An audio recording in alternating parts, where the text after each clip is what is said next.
বাড়িতে কেউই খিচুড়ি খাবে না, তো ওরা সবাই ভাত খাবে। তো আমি ভাবলাম আমার নিজের জন্যই আজকে খিচুড়ি বানাবো। আমি যেখানেই যাই সেখানে একটা করে ফ্রিজ ম্যাগনেট আমি কালেক্ট করি। তো তোমরা তো ভাবো যে ফ্রিজ ম্যাগনেট বলছে যে ভালোবাসে, ফ্রিজ ম্যাগনেট কোথায়? ফ্রিজে তো দেখতে পাই না। রালিমা আমাকে বলছে কি কেমন লাগছে বিনা বৃষ্টিতে খিচুড়ি খেতে। আমরাই দেখো বুদ্ধিমানের মতো কাজ করেছি। রাজবু অফিস থেকে ফিরে যাচ্ছি এখন মুভি দেখতে, ওর খিদে পেয়ে গেছে। মুভি হলে গিয়ে পপকর্ন তো মাস্ট, মুভি যখন দেখতে যাচ্ছি তো আগে ওর জন্য খাবার দাবার নিতে হবে, নিয়ে তারপরে ঢুকতে হবে। আমি এখন তোমাদের কিছু বলছি না, কারণ কি হয়তো তোমাদের মধ্যে অনেকেই দেখেনি, সেই জন্য বলে দিলে সেই ইন্টারেস্টটা চলে যাবে। ওর নামে প্রোডিউসাররা কেস করবে, সেই জন্য ভয় পাচ্ছে। Good morning everyone, welcome back to the channel. আমি শ্রাবন্তী। আশা করি তোমরা প্রত্যেকেই খুব ভালো আছো, সুস্থ আছো। আমরাও খুবই ভালো আছি। আজকে আরিয়ানের স্কুল খুললো, মানে দিওয়ালি ভ্যাকেশনের পরে আজকে আরিয়ান স্কুলে গেল। এবার এতদিন যেহেতু আরিয়ানের স্কুল ছুটি ছিল, সকালবেলাটা একটুখানি দেরি করে ঘুম থেকে উঠছিলাম। আজ থেকে আবার সেই ভোরবেলা ঘুম থেকে ওঠা শুরু হয়ে গেল, যার জন্য আজকে অনেক দিন পর আবার সকাল সকাল ব্লগ করছি। তো আজকে যখন আরিয়ান স্কুল যাচ্ছিল সকালবেলা প্রচণ্ড বৃষ্টি হচ্ছিল। সাইক্লোন মান্থার ল্যান্ডফল তো অলরেডি আন্ধ্রপ্রদেশে হয়ে গেছে। কিছুক্ষণ আগে আমি নিউজে দেখছিলাম মান্থার জন্য আন্ধ্রপ্রদেশে 3 জনের মৃত্যুও হয়েছে। মানে সকাল সকাল এই খবরগুলো দেখতে সত্যি খুব খারাপ লাগে। মানে এবছরে যেন বৃষ্টি থামার কোনো লক্ষণই নেই। মানে এত বৃষ্টি মানে কোনো বছর হয় না। আর এই বছরটা এমনিতেই একটু অশুভ মনে হয়। সারা পৃথিবীতে এবছরে খালি কোথাও না কোথাও খারাপ খবর খালি শুনেই যাচ্ছি। তো এবছরটা তাড়াতাড়ি শেষ হলে ভালো হয়। যাই হোক, সকালবেলা আরিয়ান স্কুলে চলে যাওয়ার পরে আমি গেছিলাম বাজারে গিয়ে ফল সবজি চিংড়ি মাছ এগুলো নিয়ে এসেছি। চিংড়ি মাছটা ধুয়ে রেখেছি। এখন গিয়ে একটুখানি কফি বানাবো, কফি বানিয়ে আগে খাবো, তারপরে বাদবাকি কাজ শুরু করব।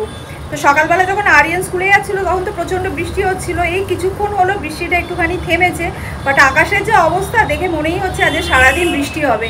এমনিতেই তো নিউজে বলেই ছিল মান্থার জন্য কলকাতাতেও 2-3 দিন বৃষ্টি হবে, আর সেই বৃষ্টি অলরেডি শুরুও হয়ে গেছে। আজকে বৃষ্টি পড়ছে তো ভেবেছিলাম আজকে খিচুড়ি করবো, কারণ কি তোমরা তো জানোই আমি খিচুড়ি খেতে খুব ভালোবাসি আর সবসময় সুযোগ খুঁজি কখন খিচুড়ি করা যাবে। মানে আমাকে যদি 12 মাস খিচুড়ি খেতে বলো 12 মাস হাসি মুখে খিচুড়ি খাবো, এতটাই ভালোবাসি। তো ভাবলাম আজকে তাহলে সবার জন্য খিচুড়ি বানাবো। তো রাজীব বললো আমি খিচুড়ি খাবো না, বাড়িতে কেউই খিচুড়ি খাবে না, তো ওরা সবাই ভাত খাবে। তো আমি ভাবলাম আমার নিজের জন্যই আজকে খিচুড়ি বানাবো। তো আমার আজকে লাঞ্চ ডিনার দুটোতেই খিচুড়ি বানাবো, বাকি তো বাড়িতে সবাই বলেছে ভাত খাবে। তো ঈশান আরিয়ানের জন্য আজকে চিংড়ি মাছের মালাইকারি বানাবো। আর রাজীব বলেছে ডাল ভাত উচ্ছে ভাজা অমলেট, বাঁধাকপি কালকে বানানো ছিল সেই বাঁধাকপিটা দিয়ে খাবে। তো এখানে উচ্ছে ভাজা বসিয়ে দিয়েছি। আর এই যে ঈশান আরিয়ানের জন্য সকালবেলা গেছিলাম, গিয়ে বাজার থেকে চিংড়ি মাছ নিয়ে এসেছি মালাইকারি করবো বলে, কেন কি ওদেরকে কালকেই বলেছিলাম আজকে মালাইকারি করে দেবো। তো এবার মালাইকারির লোভ দেখিয়ে যদি বলি যে খিচুড়ি খাবি তাহলে কেউ খায়। তো যাই হোক ওদের জন্য মালাইকারিটা করবো। উচ্ছেটা ভাজছি, ডাল ভাত হয়ে গেছে। তো এগুলো সমস্ত কিছু করে নিয়ে লাস্টে আমার খিচুড়ি করব। আজকে মালাইকারি করব বলে বড় সাইজেরই বাগদা চিংড়ি নিয়ে এসেছি। আর চিংড়িটা দেখো কি ফ্রেশ।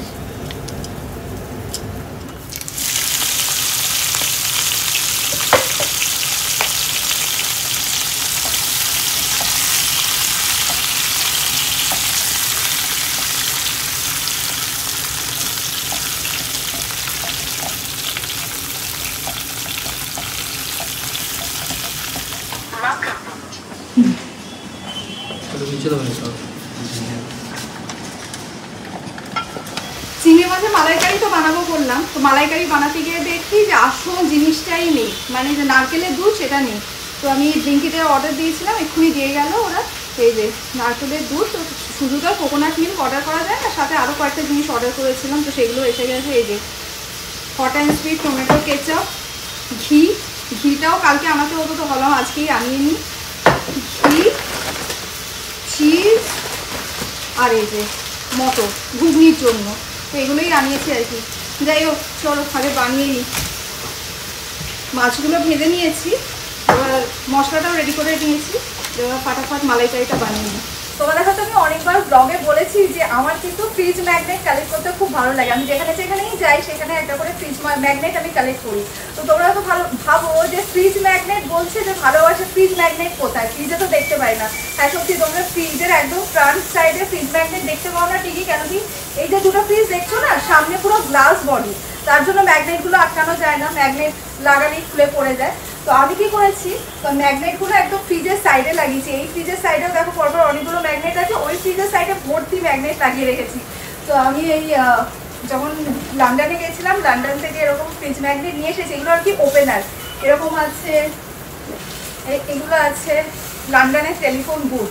তো আমি এরকম ওপেনার বেশি করে নিয়ে এসেছি, যখন যখন লাগে এখান থেকে নিয়ে ওপেন করে নিই। তো এখানে জাস্ট এইমাত্র Maggi hot and sweet tomato কেচাপটা এসেছে, তো একেবারে ওপেন করে নিলাম, কেন কি রান্নার সময় না এগুলো রেডি করা থাকলে সুবিধা হয়। আমি ভাবলাম তোমাদেরকে তো কখনো দেখাইনি যে আমার ফ্রিজ ম্যাগনেটগুলো কোথায় থাকে, তো ভাবলাম আজকে দেখিয়েই দিই। এই দেখো আমার ফ্রিজ ম্যাগনেট কালেকশন। এগুলো একটা ফ্রিজে দেখাচ্ছি, এগুলো সবই London, Scotland, Dubai, USA fridge magnet আছে। আর আরেকটা ফ্রিজের দেখাই চল, এই যে, আর এটা হচ্ছে আরেকটা ফ্রিজের ম্যাগনেট। তোমাদেরকে এটাও ক্লোজআপ থেকে দেখিয়ে দিই কী কী রয়েছে। এখানেও London, Dubai, USA, Scotland, Brighton, ইন্ডিয়ার বেশ কিছু জায়গা, থাইল্যান্ড, সমস্ত কিছু ম্যাগনেট রয়েছে।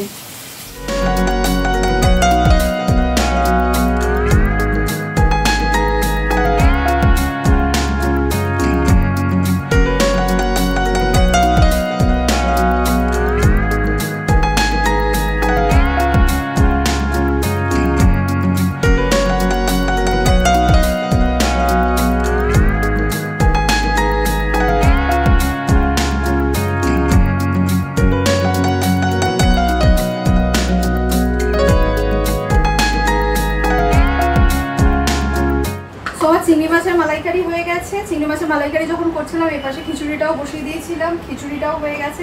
তার মানে ভেবেছিলাম আজকে খিচুড়িতে শিম দেবো, শিমটা দিতে ভুলে গেছি, শিমটা কাটাই রয়েছে। আমি ভাবছি এখন শিমটা ভেজে নেবো, ভালোই লাগে শিম ভাজা খেতে।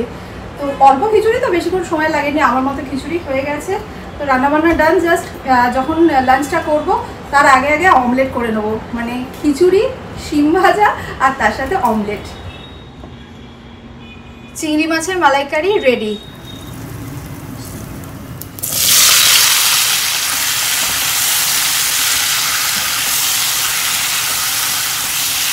ওকে, তো রান্না কমপ্লিট, এবারে গিয়ে স্নান করে নেব। সত্যি রান্না করতে কত সময় লাগে, আর তার থেকেও বড় কাজ মনে হয় প্রতিদিন সকালবেলা ভাবা যে আজকে সারাদিন কি কি রান্না হবে।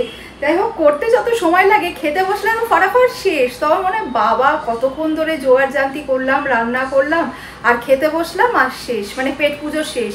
এটা তোমরা সবাই রিলেট করতে পারো, তাই না? যাই হোক, আজকে ওদের বেশিরভাগ ব্লগ আমি এখানে কিচেনে দাঁড়িয়ে দাঁড়িয়েই করলাম। যাই হোক, এখন যাই, কি আগে স্নান টান করে নিই, পুজো দিয়ে নিই, তারপরে আবার ফিরে আসছি। 2 ঘন্টা হলো বৃষ্টি পুরো বন্ধ। তো রাজিমা আমাকে বলছে কি কেমন লাগছে বিনা বৃষ্টিতে খিচুড়ি খেতে। আমরাই দেখো বুদ্ধিমানের মতো কাজ করেছি, আমরা ভাত খাচ্ছি, তুমিও আমাদের দলে এসো, এসে ভাত খাও।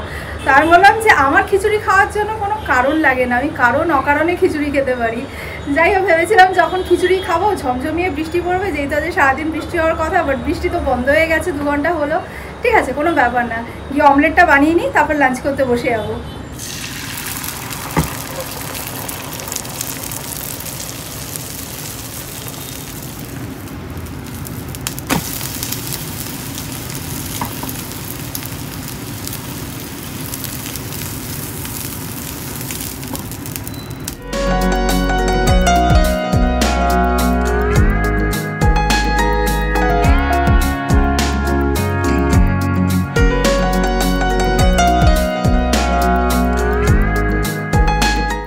বসে গেছি লাঞ্চ করতে। রাজীব খাচ্ছে, তোমাদেরকে বলেইছিলাম ভাত খাবে বলেছে। আমাকে উচ্ছে ভাজা দিও না, খিচুড়ির সাথে উচ্ছে ভাজা কে খায়? রাজীব খাচ্ছে ভাত, ডাল, উচ্ছে ভাজা, বাঁধাকপি তরকারি, অমলেট আর টক আর দই। আর আমি খাচ্ছি ফুলকপি দিয়ে, সয়াবিন দিয়ে খিচুড়ি, শিমটা তো দিতে ভুলে গেছিলাম, তাই শিম ভাজা আর তার সাথে অমলেট। আর হ্যাঁ, ঘি নিয়ে নিয়েছি। আমি নর্মালি ভাত কমই খাই, বাট খিচুড়ি হলে প্রচুর খেয়ে ফেলি, মানে যেহেতু আমার খুবই প্রিয় একটা জিনিস। তোমরা দেখেছো আমি ভাত কতটা কম খাই, খিচুড়ি দেখো কতটা নিয়ে বসেছি।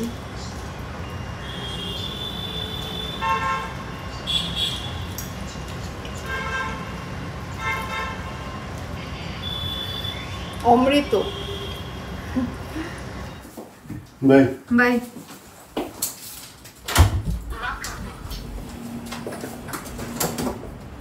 রাজীব অফিস চলে গেছে আর ঈশান আরিয়ানও চলে এসেছে, ওদের দুজনকেও খেতে দিয়ে দিয়েছি। আজকে আরিয়ানের টিউশন আছে, তো আজকে আরিয়ানের টিউশন আছে, তো আরিয়ান খেয়ে নিয়ে একটুখানি রেস্ট নিয়ে নিই, তারপরে ওকে টিউশনে দিয়ে আসবো।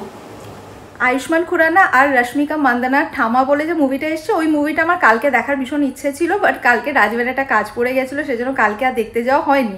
তো একটু আগে রাজীবের সাথে আমার ফোনে কথা হলো, তো রাজীবের অফিস থেকে বাড়ি ফিরতে ফিরতে 9টা সাড়ে 9টা বাজবে। তো আমরা ঠিক করেছি তারপরে যে নাইট শোটা আছে সেটাই দেখতে যাবো। তো আমি রাজীবকে জিজ্ঞেস করলাম যে অফিস থেকে বাড়ি ফিরে খেয়ে তারপরে মুভিটা দেখতে যাবে কিনা। তো রাজীব বললো মুভি দেখতে যাচ্ছি আবার বাড়িতে খেয়ে যাবো? কোন দিন বাড়িতে খেয়ে মুভি দেখতে গেছি? মুভি হলে যাচ্ছি, ওখানে পপকর্ন বা অন্য কিছু তো খাবোই, বাড়িতে খেয়ে যাবো না। তো আমাকে বললো ও নিচে এসে ফোন করবে, ততক্ষণে আমি যেন রেডি হয়ে থাকি, নেমে যাব।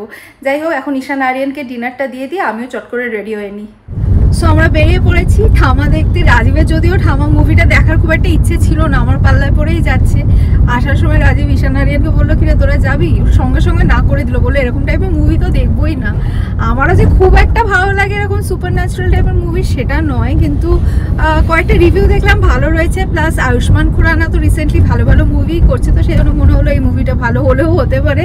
তো সেই জন্যই আর কি যাচ্ছি। তো রাজীব অফিস থেকে ফিরে যাচ্ছি এখন মুভি দেখতে, ওর খিদে পেয়ে গেছে। মুভি হলে গিয়ে পপকর্ন তো মাস্ট, মুভি যখন দেখতে যাচ্ছি তো আগে ওর জন্য খাবার দাবার নিতে হবে, নিয়ে তারপরে ঢুকতে হবে। যাই হোক, ঠামা মুভিটা কীরকম লাগলো রিভিউ তোমাদের সাথে ডেফিনেটলি শেয়ার করবো।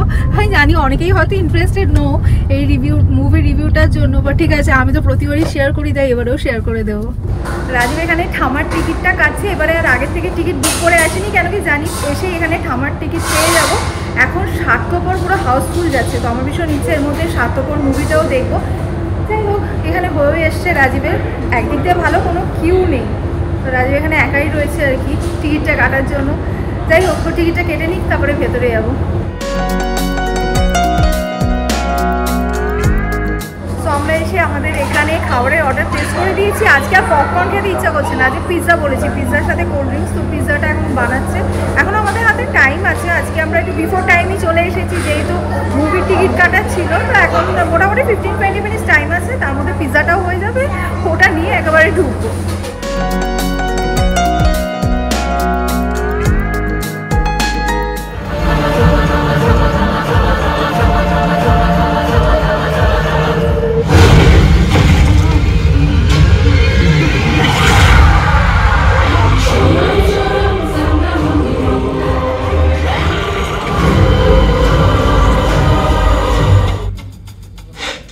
यार मैं तो वंडर गर्ल समझता था और तुम निकली ड्रैकुला।